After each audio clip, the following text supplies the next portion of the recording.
স্বৈরাচার আওয়ামী লীগ সরকার পতনের পর তার দোসররা দেশকে অস্থিতিশীল করার চক্রান্তে লিপ্ত। এছাড়া পরিবর্তিত পরিস্থিতিতে অনেক অপরাধীও মাথাচাড়া দিয়েছে। তাদের আইনের আওতায় আনতে চলছে অপারেশন ডেভিল হান্ট।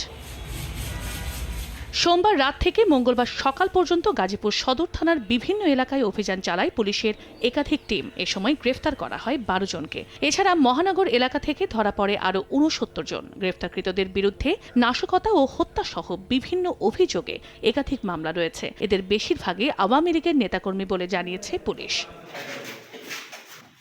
এদিকে মোংলা, খাগড়াছড়ি, ভোলা, মেহেরপুর ও নোয়াখালী সহ দেশের বিভিন্ন এলাকায় অপারেশন ডেভিল হান্টে অভিযান চালায় যৌথ বাহিনী। এ সময় আরও অর্ধশত অপরাধীকে গ্রেফতার করা হয়। উদ্ধার করা হয় দেশি বিদেশি অস্ত্র, গুলি ও ককটেল। অভিযানে 4 জন আওয়ামী লীগ নেতাকর্মী মোহাম্মদ জাহাঙ্গীর হোসেন, মোহাম্মদ ডালিম, মোহাম্মদ শফিকুর রহমান, বিধানচন্দ্র রায়কে একটি 2 নলা বিদেশি বন্দুক, 15 রাউন্ড তাজা কার্তুজ সহ আটক করা হয়।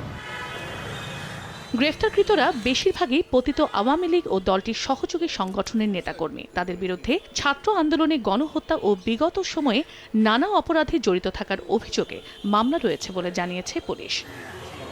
চন্দ্রা বিশ্বাস, ববি, সময় সংবাদ।